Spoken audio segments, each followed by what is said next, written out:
This video is made possible by Tab for a Cause. Earn money for charity with every tab you open by downloading the browser extension at the link in the description. The fact that you can celebrate New Year's Eve twice in one night is about as obvious as the fact that Epstein didn't kill himself. It's all because of time. As in, the time Epstein's powerful co-conspirators would have had to take to go through a trial before ultimately bribing the jury to get let off. Murder was just more convenient. Now for the 2 New Year's Eve thing, all you've got to do is go to a place like New Buffalo, Michigan, which is at UTC-5 time zone, then, after midnight, pop on down to Michigan City, Indiana, which is at UTC-6 for New Year's Eve round 2. Now, I'm sure New Buffalo and Michigan City have some great New Year's Eve celebrations, but you can do this whole 2 New Year's Eve thing at an even greater scale. For example, you can do round 1 in Hong Kong, where they do this amazing 4D fully immersive fireworks experience, then hop on Cathay Pacific Flight 872 at 12:55 a.m. and fly east over the international date line to land in San Francisco at 8:50 the day before, December 31st, for New Year's Eve round 2.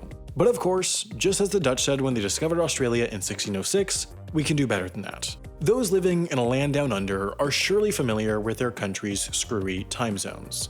This bit is at UTC+8 with no daylight saving time, this bit is at UTC+9.5 except during daylight saving time when it's at UTC+10.5, this bit and this other tiny bit is always at UTC+9.5, and then there's a bunch of other arbitrary rules for the rest of the states. Basically, nobody knows what's going on, everyone's confused, it's all chaos, but it does make for some fun try points. Coincidentally, that's also apparently what was said when Britain and France carved up the Ottoman Empire.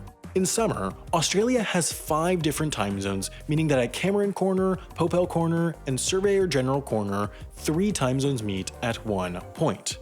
Therefore, at any one of these places, you could celebrate the new year 3 times just by walking a few feet over the lines. Although, your celebration would be in the middle of the desert surrounded by a bunch of wild animals and a few dusty humans. Though, I guess that's pretty much Burning Man.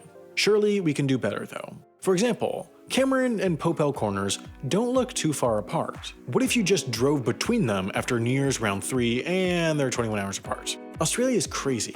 So that's probably the most New Year's Eves that a normal person can celebrate in a night without spending crazy money.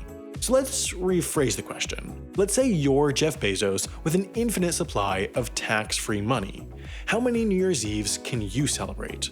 Well, Jeff, when New Year's Eve happens at Cameron Corner, New South Wales is first to celebrate, followed by South Australia 30 minutes later, followed then by Queensland 30 minutes after that, but then Western Australia's midnight is 2 hours behind that. So if you could get from here to here in less than 2 hours, you could add a 4th New Year's Eve into the mix.